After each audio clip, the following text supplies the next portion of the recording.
Легенда за Гюзел Неда.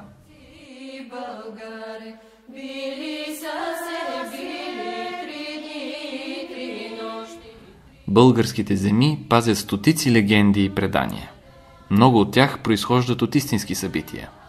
Най-често съчетават реално и фантастично. С времето словесният фолклор украсява действителността и придава чудновати краски. Летница също има своите легенди.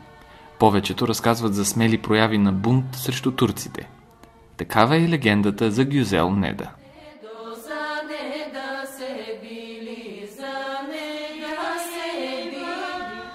Някога, много отдавна, в село Горско Сливово, живяла мома Неда. Тя била красавица. Толкова била хубава, че я искали всички момци в селото.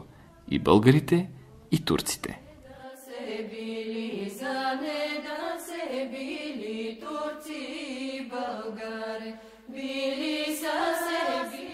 Където и да се появяла Неда, по селските седенки, на селската чешма или на хорото по празници, младо и старо се възхищавало на кръшната й снага, на дългите й гъсти коси и на бялата й кожа.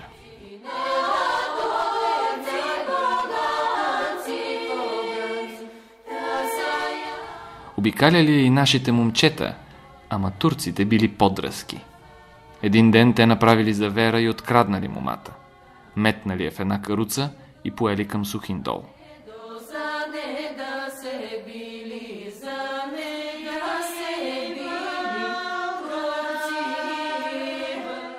Пътят им минавал през планината покрай Хайдушкия кладенец.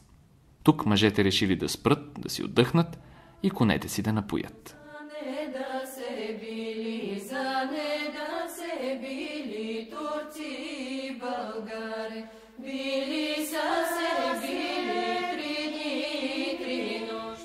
Щом спрели, и Неда викнала за помощ. За късмет хайдутите били наблизо из гората. Когато чули воплите на девойката, те се втурнали натам, нападнали похитителите и я освободили.